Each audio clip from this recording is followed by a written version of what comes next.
And today, we're looking at reforming our evangelism. Yay! Right?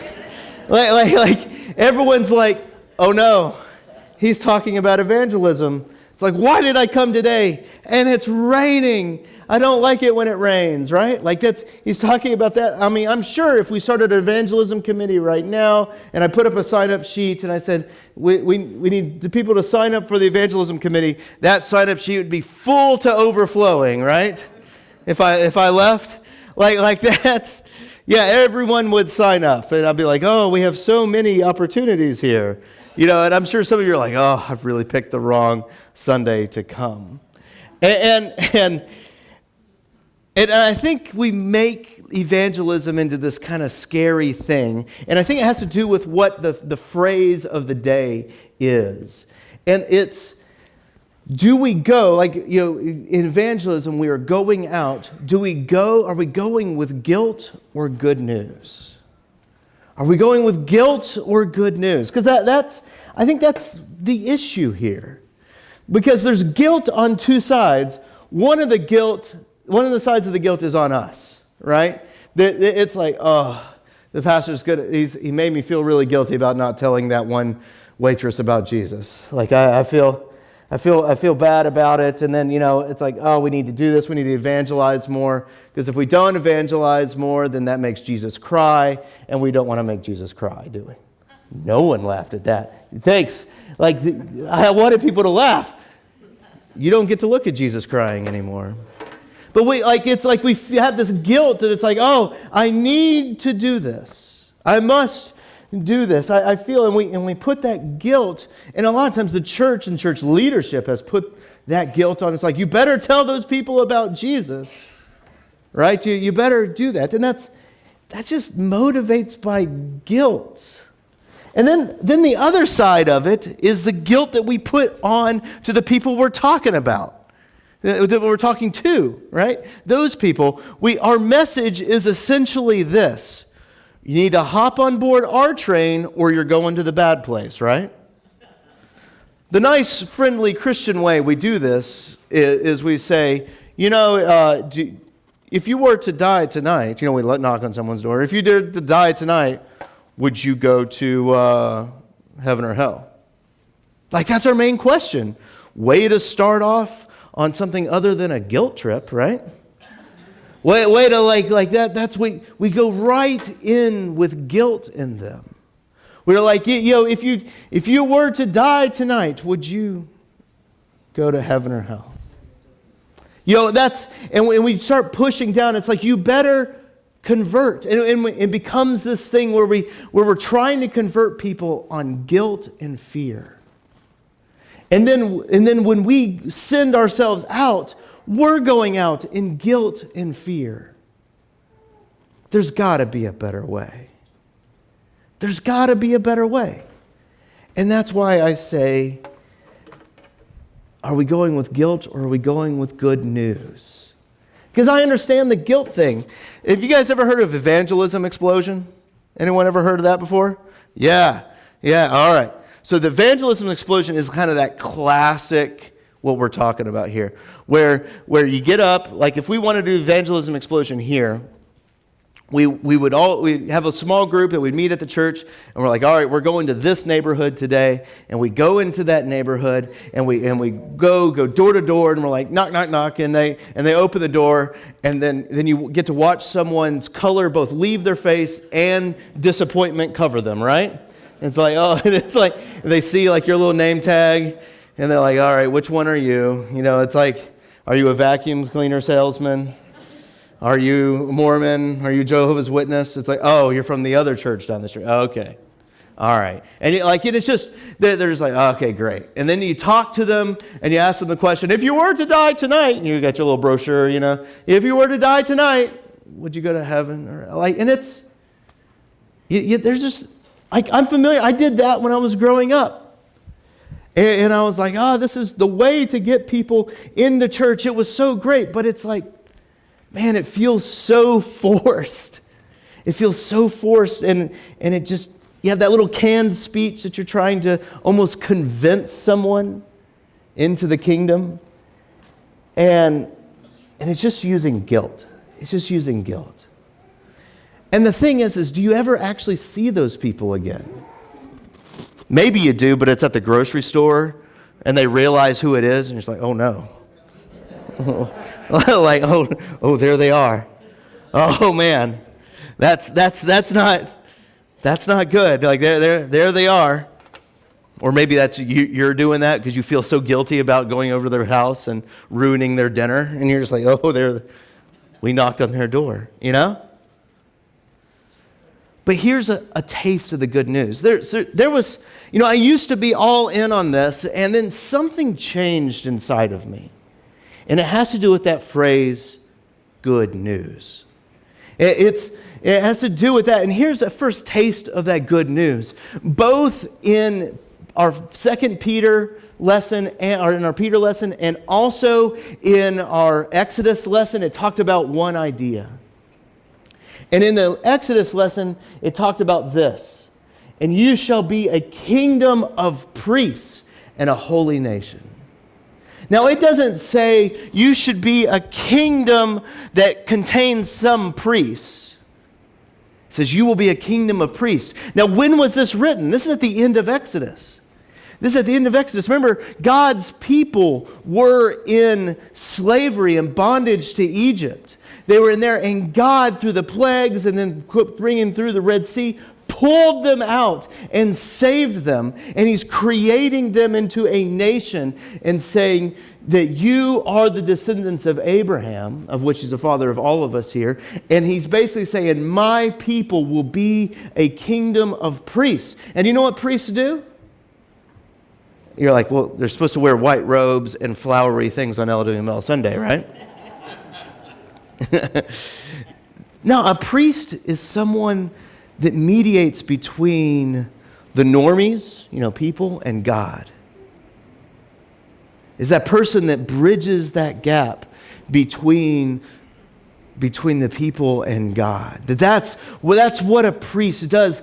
And here, God is saying, my people will be a kingdom. The whole nation will be what that is.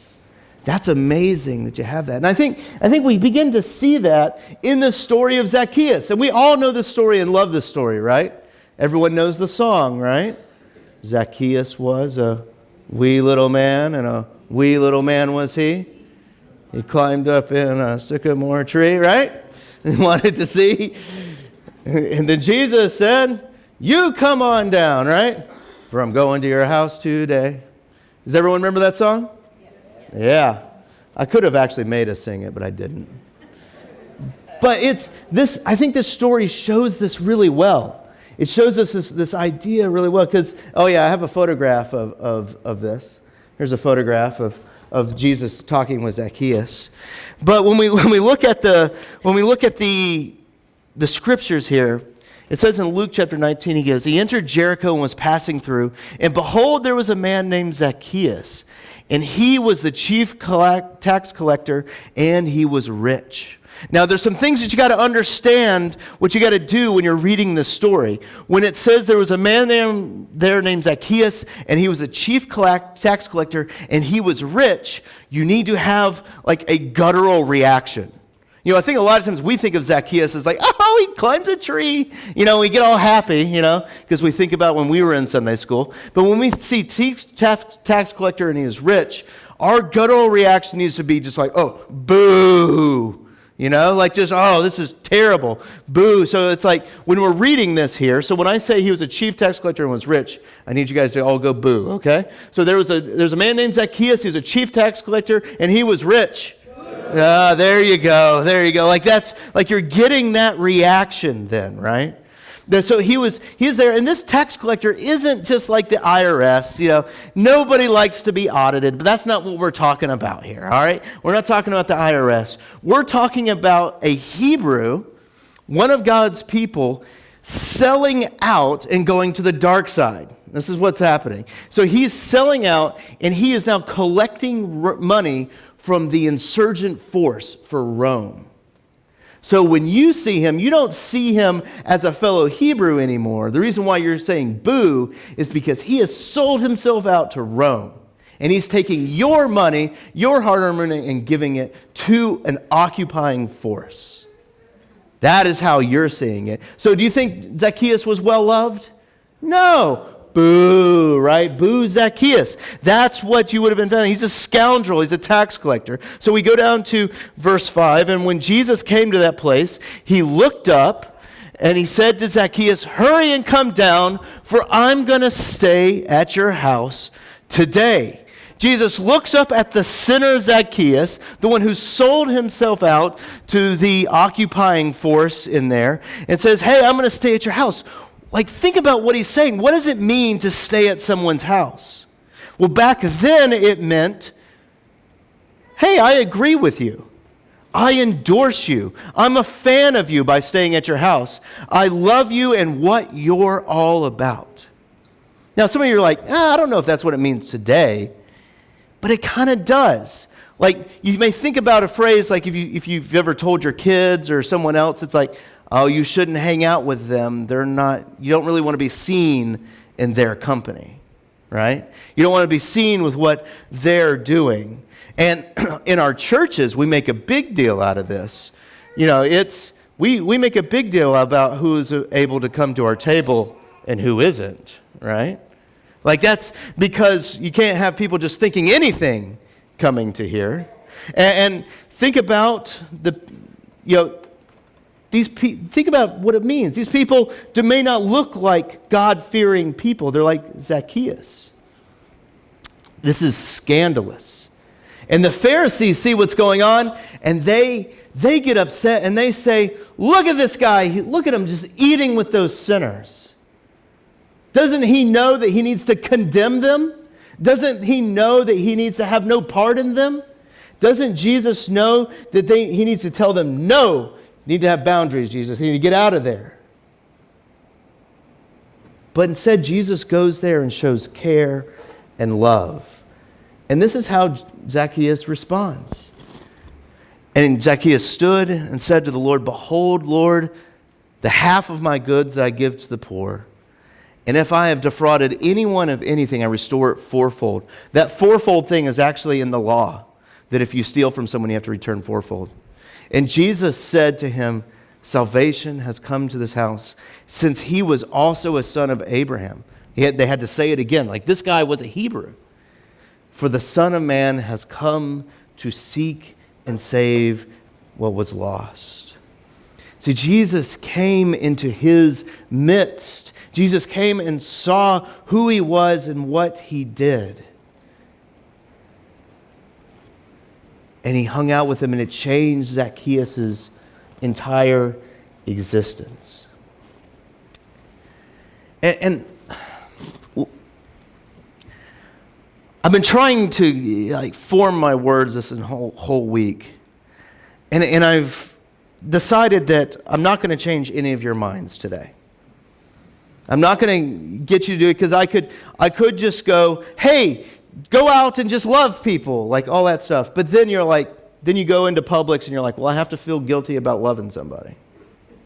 And that's not what I want to do. You know, I don't want to motivate and love, but I want to begin to erode a foundation, that a foundation of our Christianity is like, if you died tonight, do you know if you would go to heaven or hell?